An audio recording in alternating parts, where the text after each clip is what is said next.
Love and Hip Hop, the franchise is disturbing, and it's also like a small like microcosm to the macrocosm that is the hip hop industry, that is the music industry, that is the industry of fame and celebrity culture and things like that, where if you're not careful, you can find yourself in really sticky situations because you're around men that abuse their power.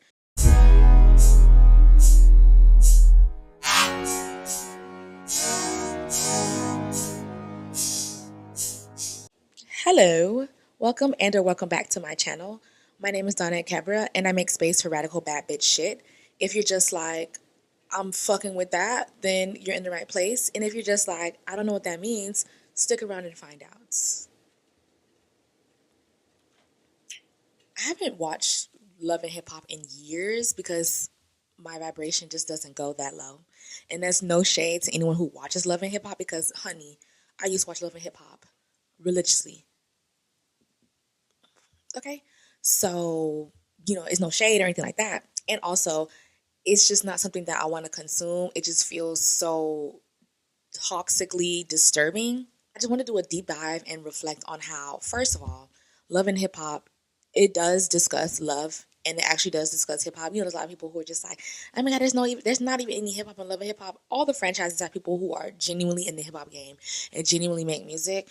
And then that also is another point where it's like, this just shows how grimy the music industry is and how we end up with people like a Diddy, people like a Dr. Dre, people like a Suge Knight. I'm getting ahead of myself, but that's really... Are you picking up what I'm putting down? There's themes here that go across the entire country because we talk about Atlanta, we talk about New York, we talk about Miami, we talk about Hollywood. This is all across the country and the themes are still the same. So I just came down here to really bust down Tatiana. I want to see you bust down and just really like get into like the themes that constantly show up in romantic relationships in the music industry. But yeah, let's just get into it, girl.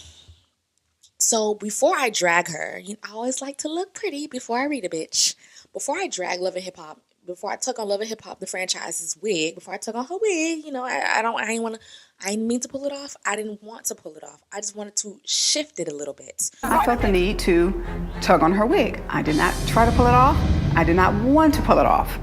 I just wanted to shift it a little bit. Before I tug on Love and Hip Hop's wig and shift it a little bit, I do want to give her the flowers that I feel like still need to be recognized. Love and Hip Hop is a franchise that was culturally relevant. It will always be culturally relevant. There's like one-liners, there's memes, there's like references that people go to and talk about and say. It was not a good day. Okay? Now back to the steak in the table. And also, Love and Hip Hop propelled live tweeting and propelled like live watching, where the entire time, like when Twitter was a thing, right? When Twitter was like popping in its prime, everybody would be watching Love and Hip Hop together and we'd be tweeting memes about it. We'd be like tweeting funny quotes about it. We'd be like making reactionary photos immediately. Like, this is what we would do as a community. That is before, like other live watching happened and streaming and all other stuff. Like, we all knew 8 o'clock Monday or 8 o'clock Thursday, whenever the fuck the shit came on, we all on Twitter, we all live tweeting it. So that was the thing that like really changed the game when it came to watching TV as a group culturally. And that was before COVID and all the other stuff. So just very cool for us to be able to do that. And then also Love and Hip Hop, I would say, propelled the reactionary videos that we see on YouTube, the recap videos that we see on YouTube, and just like the boom of recaps on YouTube and just that genre of video creation.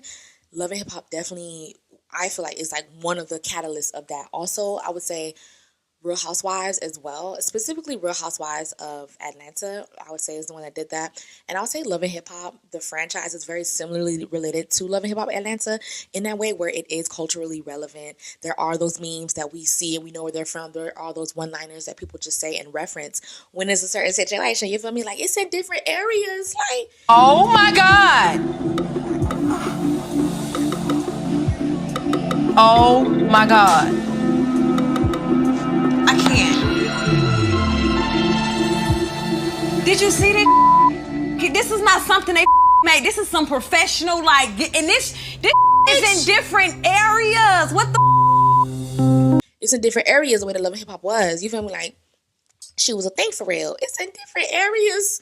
So it's totally a thing. Like, she's culturally relevant. Like, I will not take that away from Love and Hip Hop. Like, sis really changed the game for TV, changed the game for YouTube, changed the game for like social media and things like that. And that's when like Instagram was first starting to come into the fold. So it also shifted that dynamic between seeing people on TV and then actually being able to have a close knit relationship to them.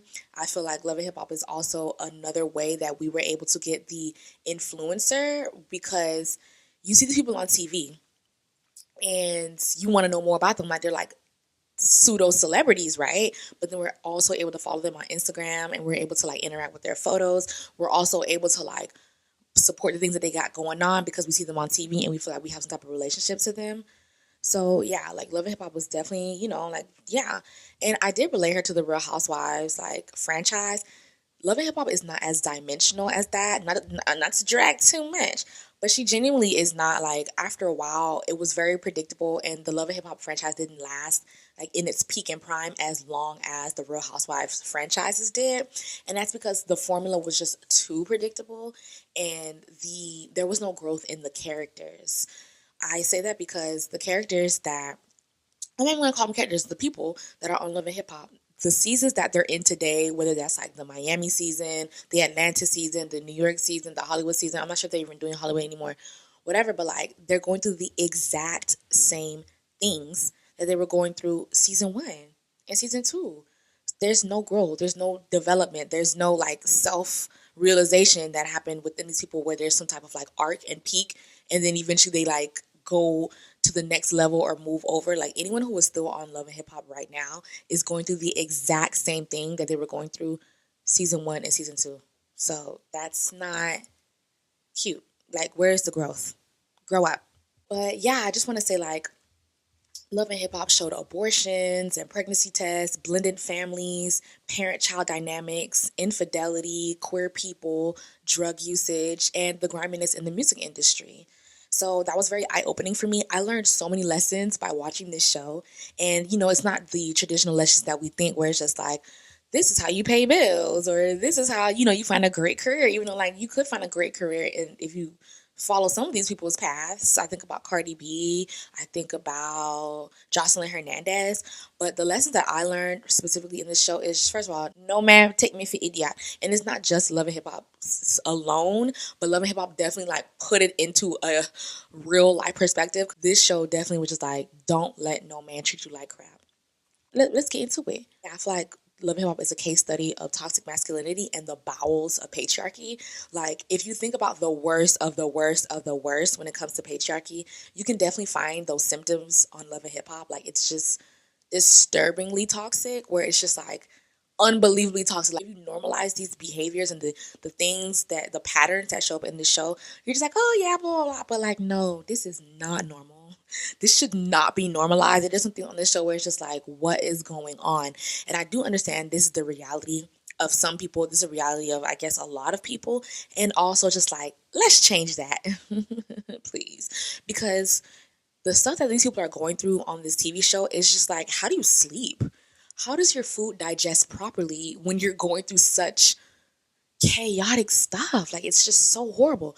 But yeah, like when I think of Love and Hip Hop, I just think of the bowels of patriarchy, and how it's giving very much large intestine. Like, it's giving very much excrement. It's giving very much like poop shoot. Like, it's not good. Name one stand-up guy on Love and Hip Hop.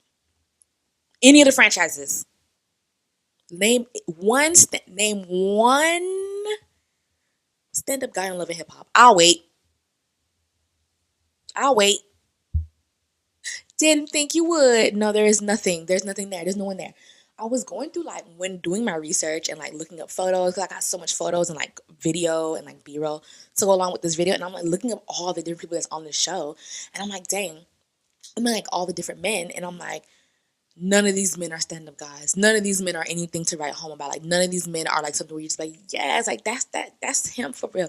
I would say, like, honestly, one person that possibly comes to mind is Jessica Dime's husband. And, like, they knew each other from childhood. They had a baby together. He like proposed. They got married and like allegedly off in La La Land. I'm not really sure.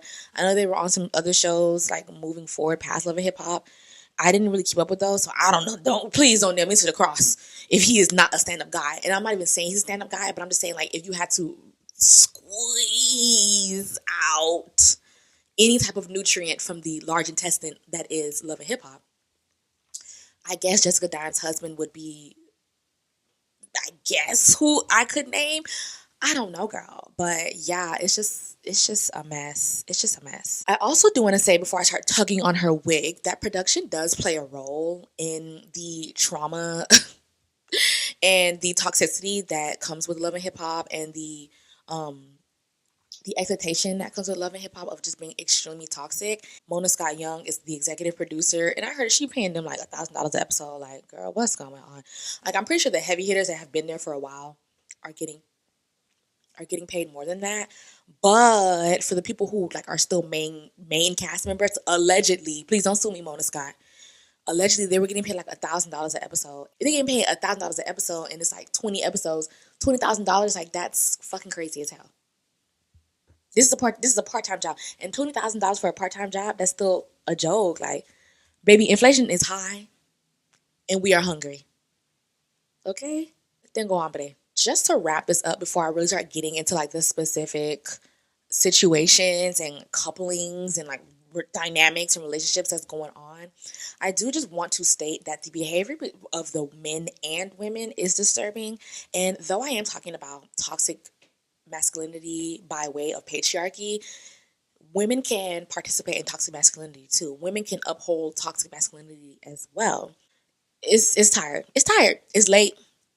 It's late. It's late. It's tired. It's old. It's tired. It's old. The extreme toxic masculinity, like I said, can be upheld by women, men, non-binary people. Like that can be upheld by anyone. If you're thinking that certain behaviors are assigned because of what you have in between your legs, then you're late, you're old, you're stale, you're dried up, you're tired. And yeah, women can definitely participate in toxic masculinity as well. Women can definitely participate in upholding toxic masculinity by way of patriarchy. And, of course, patriarchy, let's just, talk about, make a thing, where it's just like this idea of a man is the closest thing to God. Because if we, in these Abrahamic religions of Christianity, Judaism, Buddhism, when you are putting a gender to God, then you're going to allow that gender to be godlike, and you're allowing that adjacency to be godlike. So because we use he, him pronouns for God, then that allows us to put that godlike expectation and status and characteristics and just like praise to people who also use he, him pronouns. The Father God Abrahamic religions, they doing it's a doozy on us, and that's why we're here with this patriarchy. Because if God is a father, then that means if God is a man and we're using he, him pronouns, that means the next best thing close to God is a human man, right? And then if God is terrible, tyrannical, and worthy of praise at all times, then that means that human men are able to get those characteristics as well because of the he, him pronouns. So I just wanted to say that. The root of patriarchy is totally Abrahamic religions, and let's just chew on that for a bit. Just let that marinate. So what I want to do now is to move along, just talk about the main cast members and their supporting castmates. They're all trifling, every single last one of them. So I just want to go down this list. New York cast. So we have Chrissy and Jim Jones, Yandy and Mendices, Erica Mena, Tahiri, Amina Butterfly, Peter Guns, Tara, Sin Santana, Cardi B, DJ Self, Mariah Lynn, Joe Budden, Rich Dollars, and Safari. I don't think I'm going to go into depth about all of them, but there are a few people that are just like the stars of the show that I want to just go through. Girl, the frankincense got me choking. The frankincense thumping. What? The frankincense is thumping. What? Frankincense thumping. You got looking all smoky and shit. Anyways, continuing on, let's keep naming off the cast. So the next people that I'm going to list is the Atlanta cast. So we have Erica Dixon, Rasheeda, Jocelyn Hernandez, K. Michelle, Carly Red, Mimi Faust, Nico, Tammy Rivera, Waka Flocka, Stevie J, Tommy Lee, Scrap De Leon, Young Jock, Scrappy, Shay, I guess is what she's going by, Sierra Gates, Kirk Frost, Bambi, and Benzino. Girl, I had to squeeze No Neck Benzino on there because I got all these people from like the Wikipedia page, and there's some people who just weren't there. And I'm like, I had to literally remember. I'm like, we're missing a lot of people off the Atlanta cast. Girl, I had to remember Benzino. Oh, scary looking at him, looking like a snapping turtle. So we have the Atlanta cast. Let's continue on to the Hollywood cast.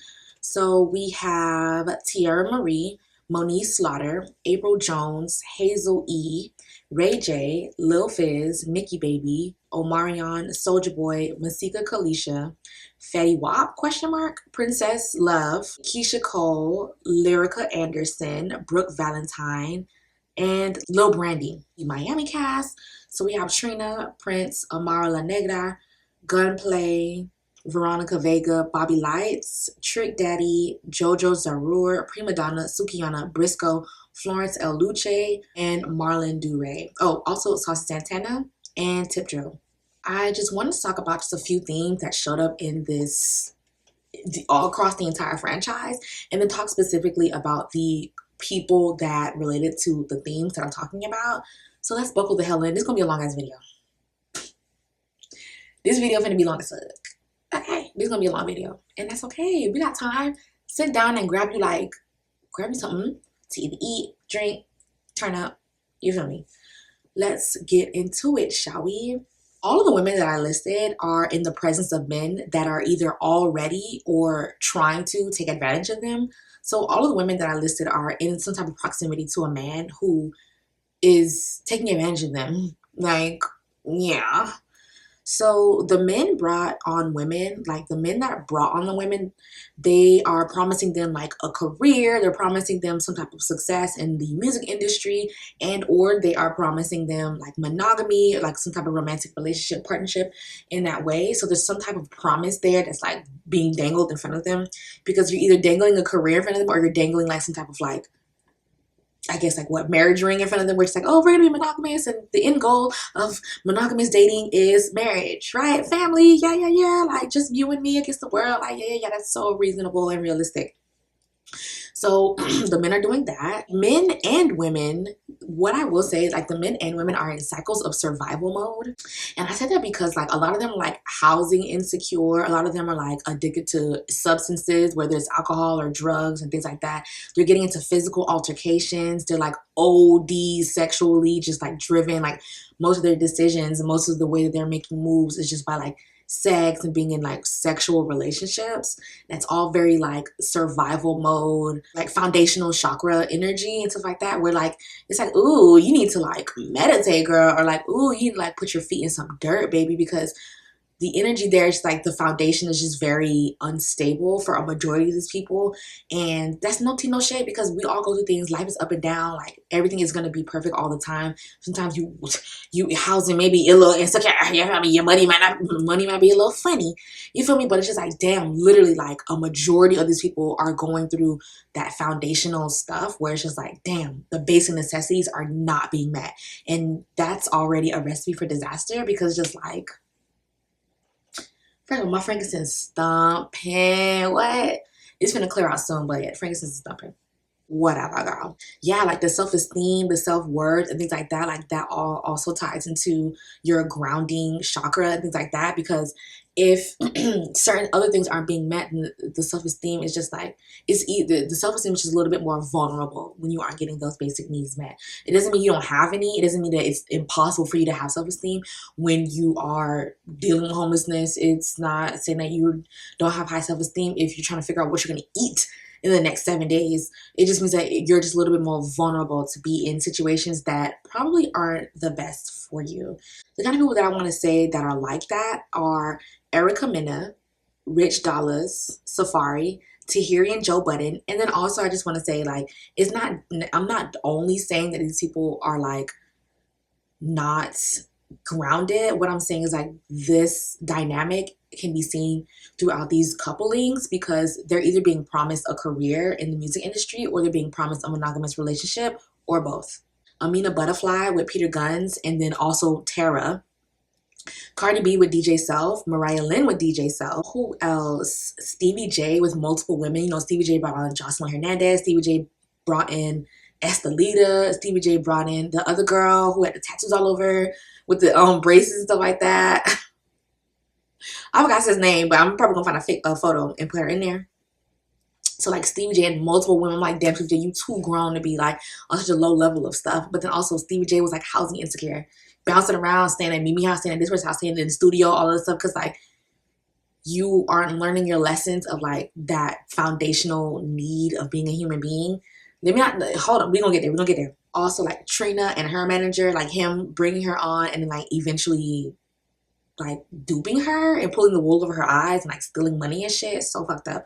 Amara La Negra with the same manager that Trina had. That foundation of like their career is not already established. So they're depending on a man to help them out with that. And like that's not a problem necessarily. It's just the fact that men take their masculinity and they're very toxic with it. Men take the power that they have within a patriarchy and they use it to their advantage. So instead of a man being like, you're my friend, you're my homie, you're my girlfriend, I know this person in the music industry that could put you on. I have this talent in the music industry that could put you on. I think about Peter Guns. I think about Stevie J. These are people who have produced award-winning music.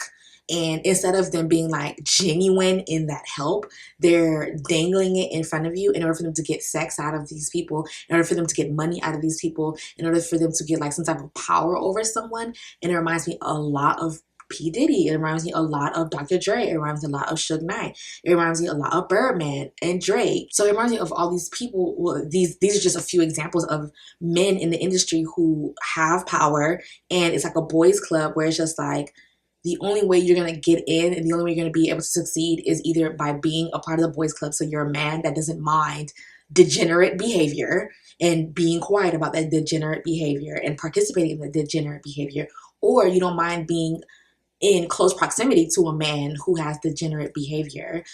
So yeah, like it's just really fucking wild. But yeah, when you think about that low foundational energy, which is why I'm just like my vibration doesn't go that low. Like, it's because the foundation is just when you see that people's basic needs are not being met, they don't have enough money, right? Or that they don't think they have enough money, or they don't have enough money. Literally, like the society wants us to be poor. A majority of these people on the cast, 99% is black, right? And we all know that we're all like descendants of chattel slavery in some way or another. You get what I'm saying? At least everyone on this show is. So yeah, like poor. Basically, we all come from humble beginnings. We are trying to figure out what the career is. Like we're wanting a career shift. We have a passion for a career. We want our careers to pop. Some of them are housing insecure, where they're, you know, trying to figure out where they're gonna live and like what it looks like and how long they're gonna be able to live there. So there's just those foundational needs of being a human being are very shaky, and that's how it's able to be taken advantage of. Men are taking advantage of women. Men are taking advantage of other men because they know that, okay, you need foundation, you need the basic needs met, and I can kind of dangle that in front of you. But in order for you to get it, you gotta do this, that, and the third, which is really sad. Let me just actually go into like a few specifics about what it is I mean foundationally. I mean, I just feel like with Amina Butterfly and what's his man's name? Peter Guns. So Amina Butterfly, I think she was born in like Germany, something like that. She had a twin sister, like her and her sister are in a group. And I feel like she was assuming that she was going to come on the show. She knew this guy, Peter Guns. He was interested in her, and she was probably going to seduce her way into getting like a good song, a good beat, you know, maybe getting her name out in certain rooms and things like that. And that honestly was the case at first because, you know, like she's playing shows. I remember like her playing a show live and Peter Guns bringing Tara with him and being like, this is my new artist and blah, blah, blah. And she's like, yeah, she's great. She's great. Meanwhile, they're like having sex with each other. Like Amina Butterfly and Peter Guns are having sex with each other. And Peter Guns is like living at Tara's house. He's another one who's housing insecure. Like he doesn't even have his foundation together, but he offering help to somebody else. No, thank you. Because if I'm finna struggle with a nigga, honey, how you figure? I'd rather go struggle by myself. You feel me? Like, and then you don't struggle by yourself when you have a community of people who genuinely love you, separate from what it is that they can get from you. That's why it's just like this community building, having women friends. we're gonna get to the pick-me's and how the pick-me's always lose. How the pick-me's are always losing in the end. But it's just like, if you surround yourself with women who love women, if you surround yourself with people who love women, they don't even have to be women, but when you surround yourself with people who genuinely love women, not just want to bang women, not just want to physically get involved with a woman, your life is just honey, butter, smooth, I'm telling you. But anyways, so yeah, just example of Peter Gunn, stuff like that, where like he's offering this thing to Amina Butterfly, and then her career didn't really like take off like that, and now she had a baby for the man. What's going on? Ugh. And the same thing with Stevie J, where like he bringing on Jocelyn, right? Jocelyn says he threatened her. He has her by this contract that's like really unbelievable, like this horrible contract. And basically, luckily, Jocelyn was just like, okay, I see what it is. Still had to go through a lot with him though, you know. She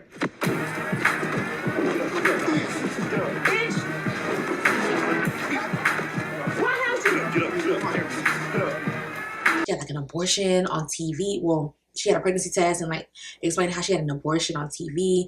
He put her through the ringer. She had a baby for him. He had her under this contract. It was so hard to get like literally away from him. And he was promising her this career. Luckily, she was able to take what it is that she had and to actually expand her career. She has hit music. You feel me? Do it like it's your B-Day. Hello. Do it like it's your B-Day. She got a show, like multiple seasons on Zeus and things like that. She just got like things going on. So like shout out to Jocelyn Hernandez. She's one of those people who like I really learned from, where it's just like men are gonna treat you like shit. If you're in proximity to a man, he's gonna treat you like shit, unfortunately. And also like, what are you gonna do about that? You're either gonna deal with it and like try to take lemons and make lemonade, or you're gonna get the fuck out of Dodge. It seems like Jocelyn was able to do both, where she was able to take lemons and make lemonade out of it, but then she still had scars from being in proximity to men, right? She was in the strip club when Stevie J met her, and she told Stevie, baby, I ain't going back to the strip club. You say whatever you want, but I ain't going back. And sis was determined, like she had that headstrongness in her. She's just an example of how like she was able to see the manipulation and like still get free. A lot of women are not able to do that. And it's just really tragic, but that's like one of the themes that I saw of like women being in proximity to men, hoping, wishing, and praying that their career was going to take off music wise or being, you know, in the industry, whatever. And it's just not what it is. It just really isn't what it is. And like that can also be seen with Rasheeda and Kirk, where a lot of people were saying and like hinting at the fact that like Kirk kind of like groomed Rasheeda. Everybody trying to like carry the one and do the math and all of this stuff. And basically how like Rasheeda was in high school when Kirk and her started like getting involved with each other and things like that. And how he was supposed to be managing her and being her manager and things. And a lot of people, and I'm one of those people that agree that I feel like Rasheeda's career would have gone even further if Kirk was not managing her. At the end of the day, while men are supposed to be the protector and providers, they are also the saboteurs. You know, if you're not careful, they will sabotage your career in the name of family and children, being a wife and all of this stuff, because they're putting you in that box where it's just like, yeah, you can fulfill your dreams, but only in this certain way. You can be this kind of woman, but only in this certain way. So yeah, like just Rasheeda being in proximity to Kirk and her career not really going as far as it could have. And now she's just a Love and Hip Hop regular that's constantly being disrespected on national television. It's just a lot. And it's just so eerie because it's just like it's all his doing in more ways than one, where her rap career isn't as big as I'm pretty sure she would want it to be. And also like her name is being associated and being tainted with the infidelity and the disgustingness that Kirk has done. She's dirty. She's stinking. She wants to come up for air. God damn. This is about growth. It's about moving forward. It's about coming from under the ground. She's dirty. She's stinking. She want to come up for air. God damn. Even Deb called it out. Okay, even Miss Deb called it out, where it's just like, yeah, you could do it, you could soar, you could do all of these things, but you gotta get rid of that nigga. You gotta get rid of that nigga. You gotta get rid of that nigga. And she chose to be, you know, the family woman who was getting disrespected by her husband. Anyways, girl, even like, okay, like Erica Mena and Rich Dollars, like he was promising her career. Sis can't sing. I remember they tried to put her on blast at the reunion. It was like, are you gonna sing for us right now? She was like, I'm not gonna sing for y'all. Girl was laughing at her. If you start mixing in romance to it, the man that you're involved with is going to sabotage your career. It's just men, girl, they be haters too. They be haters, they be jealous, they be trying to sabotage your stuff. I had to get away from a saboteur. I was this close to being sabotaged. I had to get away, girl. Like, Bring it down, because my head will start spinning. I'll chop it on your trachea. Try it. Try it. Try it. With me if you want to. It's not a good day. Okay? Now back to that one. Shaking the table. okay, so the next thing that I want to talk about is what we really think about when we hear the phrase toxic masculinity when it comes to like men being in romantic relationships. So let's just get into it. A lot of people who are just like, they like somebody enough, or you talk to them every day, you know what I'm saying? And eventually there's just this assumption, this unspoken word that, okay, we're together now. And I just don't think that that's healthy. I feel like everyone should just compete, let the best man win. You feel me? Like, that's how it is in nature. That's how it is with peacocks. That's how it is with like lions, tigers, and bears. Oh my. So I just feel like it should be the same way with human beings. I'm just a human being. I'm a human being. I feel like it should be this. I feel like it should be the same way with human beings. Because, yeah, like this false promise of monogamy. It's just like monogamy and then what? And also at the end of the day, the day gotta end. And at the end of the day, like, it's up to your man. It's up to your man to have restraint enough to be like, okay, this person is flirting with me. This person wants to give me their number. This person wants to engage in physical, sexual acts that I know my partner would not be happy about. It's up to me as an upstanding man, right, to not engage in that because I made a promise to my wife. I made a promise to my girlfriend. I made a promise to my fiance. I made a promise to my partner that we're going to be monogamous, right? But are the upstanding men in the building? Are the upstanding men in the room? Show me. Show me. And then like the toxicity, like after you see someone's true character, it's up to you to decide, okay, I don't want to deal with this, so I'm going to leave. Or you're just like, okay, I see that this is a toxic trait and I think I'm willing to put up with this because I want to be in a relationship with them that bad. And if it's the latter, then girl, you're just going to be in a cycle of toxicity because men don't just wake up one day and just be like, oh, I'm tired of cheating. Enough is enough. I throw in the towel. They don't just wake up and just be like, okay, like, I'm tired of cheating. Or they don't wake up just be like, okay, I'm tired of beating your ass. Or, okay, I'm tired of manipulating you and gaslighting you. Or, okay, I'm tired of, like, making you feel like you're not worthy of good behavior. Like, they don't just wake up and do that. Like, men aren't getting these self-help books that we get. Men aren't going to retreats of reflection. Men aren't going to therapy. Like they just aren't. And the ones that are going, it's like a gun is being put to their head almost for them to do, like they're being forced to do it by their partners. So it just like ends up being a cycle of toxicity that ends up being addictive, especially if you're like in a relationship where like there is drug usage, there is alcohol usage.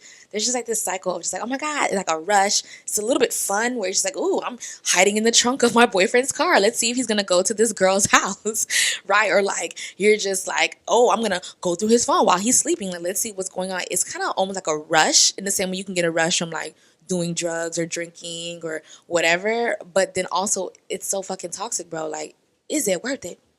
Is it worth it? The answer is no, girl. Like, set yourself free. Like, it's okay for your nervous system to be at ease.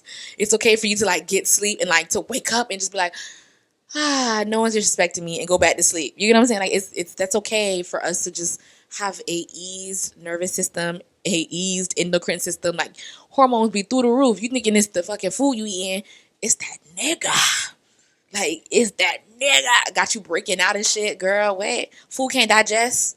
I told you, large intestine. Like, there's more shame surrounding being single than it is to be with a man that's horrible to you, which is really wild to me. I feel like we're kind of slowly seeing a change in that because just like my self-worth is way more important. Like, what I gotta deal with when I look in the mirror is more important than like society being like, you need a man, you need a man. Where's your husband? Where's your husband? Like, that's so tired to me. Like, just that idea of just like, you need a man next to you to be safe. You need a man next to you, girl, to be provided for. It's just like, no, I don't. And I know that our ancestors and elders did actually need that. So I'm not downplaying that because like there was a point in time where you legally had to have a man next to you in order for you to get a bank account, in order for you to like have a car, get a house and all those other things. So patriarchy doesn't like we're in a patriarchal system. It's not like I'm just saying patriarchy because like men get to do things that women can't do. It's a literal system where it's just like laws were put into place, systems were put into place, certain like tribulations are there because to make sure that women were unable to be free.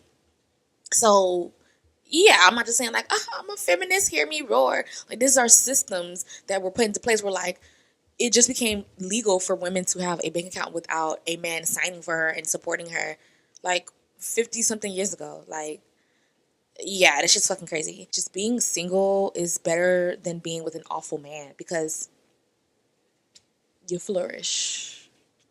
Okay, you flourish. Okay, you think that a man's gonna help you in the long run. Like no, like maybe for that short stint of satisfaction, but then it's just like, come on, babe, let's open up our satisfactory glands and let's not have like an attention span of a goldfish. Like, let's do things that allows our brains to realize that the attention that you get that is a stint, like this small itty bitty thing that you get for these Instagrammable moments in the long term, like baby, they be suffering. Can't sleep at night. Pick-me's will always lose because not only are you in the the cycle idea of being like, oh my god, I need a man for my life to be complete, and like you're doing whatever it takes. You're cooking. I'm the best cook. You're in competition with all the other women that cook, whether or not they're cooking for a man or not. Like, I'm the better cook. My gravy is thicker. My gravy is more flavorful. Like you're in competition with women. You're cooking for the man. You're cleaning for the man. She couldn't get that stain out.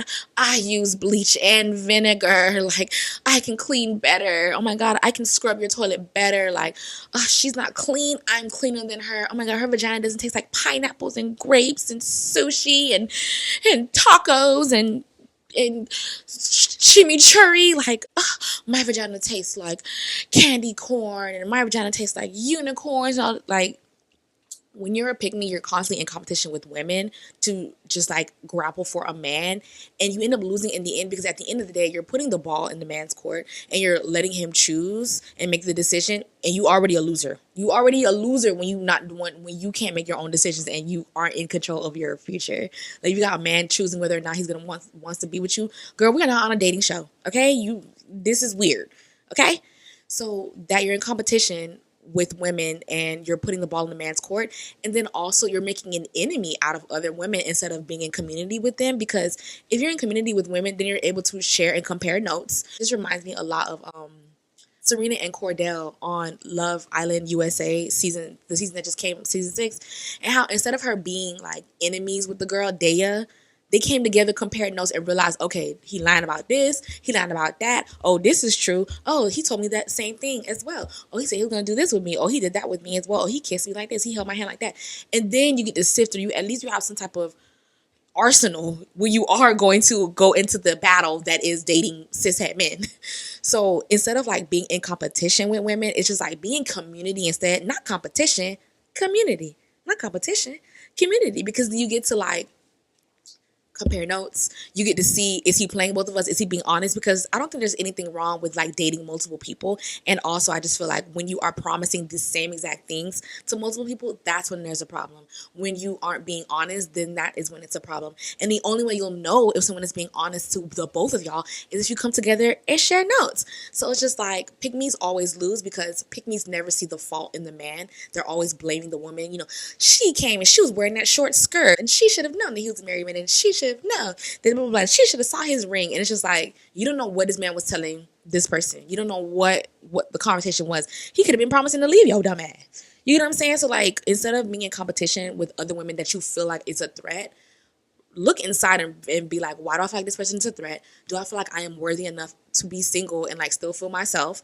If the answer is no, you got some reflection to do, baby. And then like compare notes, girl. Get your arsenal together so you can know, bam, punch that in face, so you can know like when it's goodbye forever. I just want to note, like, focusing on yourself never goes out of style. There's never such thing as just being like, people like to make it seem as though like, oh my gosh, she's so into herself, blah, blah, blah. She's like, yeah, that's a good thing. I'm like, oh my gosh, she does too much. Yeah, it's actually a good thing. And I actually blame like romantic comedies that like to basically making it seem as like there's like this hardworking woman, the Tyler Perry effect, where it's like a woman, she's a hardworking woman, right? Making money, she had a good job, she don't need no man, blah, blah, blah, blah, blah. She's independent, blah, blah, blah, blah. But the only thing she's missing in life is a man to hold her down. Even the concept of that is just so disturbing to me. Like, the only thing she's missing in life is a man. That's the way her life will be complete, is a man. She got this, that, and the third. And I will say, material things don't make your life. It is those fulfilling moments that makes life worth living. You know, seeing a beautiful sunrise, hanging out with friends you haven't seen in a long time, eating good food, making memories, you know, reading a good book, and, you know, creating something beautiful. That is what makes life worthwhile. So, like, yeah, I do agree that just because you are a hardworking woman, you have like the material things, you have a house, you have a car, you have the material things, you have bags and shoes. Yeah, you can definitely still feel empty, but the man ain't gonna make you feel whole, baby. The man ain't gonna make you unempty. You get what I'm saying? So, yeah, like, I just blame those, like, the Tyler Perry effect movies, those rom-coms from, like, you know, the times where it's just like, yeah, she got a good head on her shoulders. She's an attorney. She's working hard and all that stuff. And the only thing that she needs now is a man. It's just like, that's probably the last thing that you need, girl. Because all that shit gonna be gone and your self-esteem gonna be low.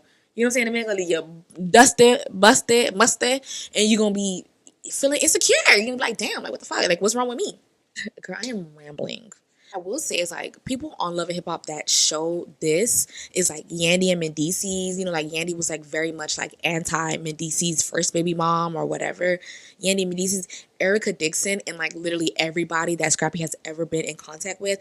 I'm just like, Erica, like, she for some reason Erica Dixon is on this high horse, and I'm just like, you're still single, girl. What has all of this done for you? What has all of this, like, this virtue signaling of just like, I'm not a whore, I'm not a side chick, I've been married, I have kids with this person, like, you're the side chick. Girl, what difference does it make? The man's still disrespecting you.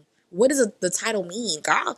Is the man still disrespecting you? Like, Erica Dixon's very much like that. Like, she's always in competition. She's so pick me. I'm just like, girl, what's going on? Rasheeda, she's clearly one. Where's that, Rasheeda? Where's your self-esteem, girl? Like, everybody always talks about how beautiful Rasheeda is. And mind you, all of these women are beautiful that I'm talking about. Beautiful physically. But the inside is just a little rotten. The inside needs a little bit of a sweeping because, like, instead of them realizing, okay, this man is the nucleus to all of these issues that I'm having with other women that I would never even know existed. If it wasn't for him, I wouldn't even know this person existed. But because of him, not only are you in my life, you're in my life forever. You feel me? Like, Erica got to deal with Bambi forever. Rasheeda got to deal with Jasmine forever. And it's not because of Jasmine. It's not because of Bambi. It's because of the man that you're in proximity with that you just refuse to let go. Anyways, Bambi, Moniece Slaughter. Moniece is always on the wrong side of history. Like, she's just always just saying the wrong thing. Like, she supports, like, Diddy. And, like, girl, she's just always on the wrong side of history. So she's just a damn bimbo. You're not a girl's girl. It comes back to bite you in the rump. Princess Love, I remember, like, she was constantly holding on so hard to Ray J, and he was like throwing parties with like sex workers and stuff like that. And mind you, most of the time sex workers don't even be wanting a nigga for real. They want that cash. You know what I mean? They don't even want the man. They want that money, poppy. So, like, it don't even be the sex workers you gotta worry about. It be other pygmies. It be other women who do virtue signaling that you gotta worry about around your man because they want a man. You know what I'm saying? Sex workers want that fetty, no wop. But it be the other ones who are just so like, I'm not a whore. I don't sell my vagina for money. I would never do anything like that. Those be the ones who be ready to take your man because they're ready to be in a relationship. Girl, it's a mess. Shay, Florence L. Luce. And, like, honestly, that's probably the reason why I had to stop watching Love and Hip Hop was the whole Florence L. Luce story where it was like her husband was having an affair with her sister. And, like, she was mad at her sister. And I was just like, what is happening on my screen? Like, that was the last season of Love and Hip Hop I ever watched. It was so disturbing. Like, it gave me it was physically disturbing to me. Like, I had to just stop. It was just too dark. Like, her husband was genuinely having an affair with her sister, and she was mad at her sister. Just very disturbing. Hey, we're almost done. We're wrapping it up, girl. We're wrapping it up. We're almost done here. Bitch, I've been talking, girl. I'm thirsty and shit. I can't wait to redo my hair. Like, she's almost getting there. Like, we finna redo our hair this weekend. I'm probably gonna stick with the bob. B.O.B. so she calling me a bob.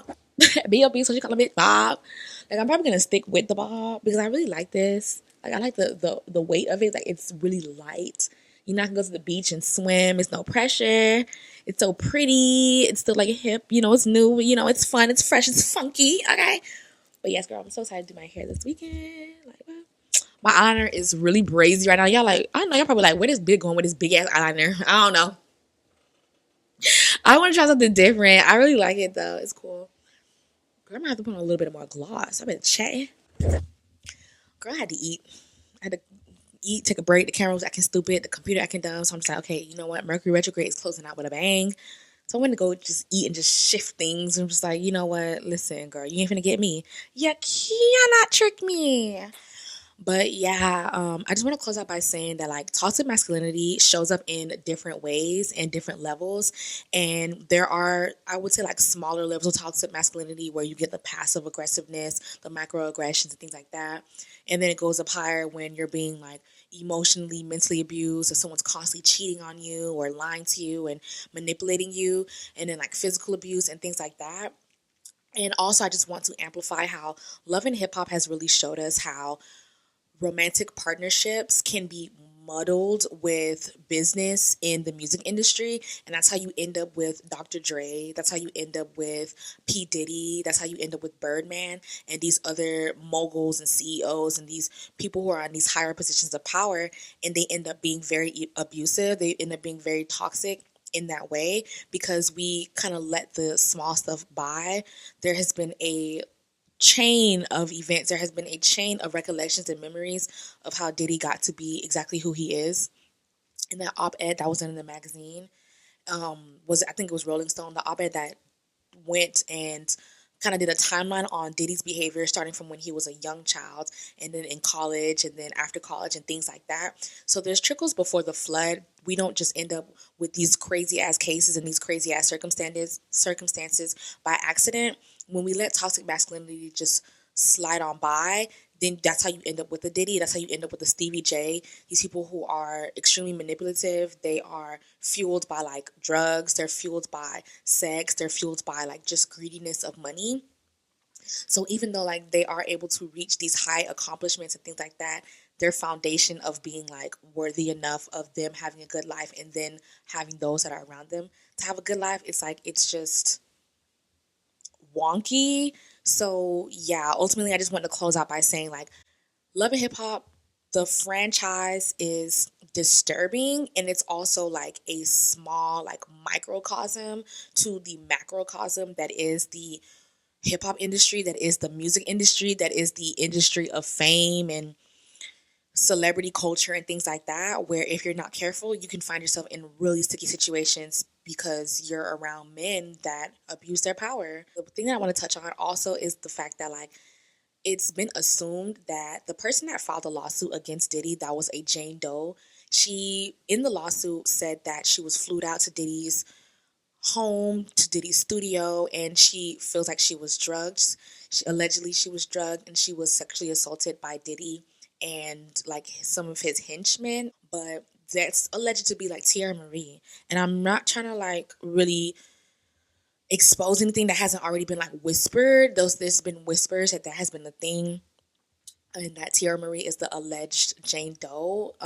It kind of just tracks of her being like underage, wanting to be in the music industry, her already having a little bit of fame, and not wanting to be, like put out there in the way that Cassie was just put out there. So yeah, that's just like an example of how you end up running into these people and they take advantage of you for being young. They take advantage of you of being eager. They take advantage of you of being talented. And Tierra Marie is lucky to be alive. Tierra Marie is lucky to have gotten away. She did express how she has gone through so many things, and that's why she did struggle with alcohol abuse and things like that. And yeah, if you've gone through some crazy ass shit with a fucking mob boss ass motherfucker like P. Diddy, yeah, I'm sure you would be taking some swigs of alcohol too. So yeah, I just wanted to like put that out as like a prime example as to how like Love and Hip Hop is very closely related and very adjacent to the the crashing down that we see that's going on in the hip hop industry, of men being exposed of really bad behavior, of Drake being exposed of really bad behavior, of Diddy being exposed of really bad behavior. I'm not sure how far we're going to take the consequences, because you see men can get away with bad behavior and things like that. But like I'm saying, when you couple toxic masculinity with romance and business, you end up with, like in the music industry, when you see toxic masculinity in the music industry, you end up seeing these moguls who are abusing their power. So, girl, it got dark. It got a little heavy. Like I was saying, I had to burn some frankincense, girl, all the other stuff. So just to like cut up the energy a little bit. But yeah, I just wanted to like talk about that and just reflect on how Love and Hip Hop is a case study. Love and Hip Hop is a case study as to how romantic relationships with men is very disturbing and toxic, and how if you couple the romantic relationships with men with the relationship that you have like business wise in the music industry, you end up in some not so great situations. You have to have a very strong head on your shoulder, and a majority of us just, we don't see it until we're out of it. So just be careful out there. Blah blah blah. If you made it this far, thank you so much for watching my video. I appreciate you so much. Please give her a thumbs up. We appreciate that over here. And definitely subscribe to the channel if you have not already. There's more of this to come. We love a good deep dive. We love a good reflection. We love a good theme, honey. So yes, like go ahead and do that. Until next time. Bye bye.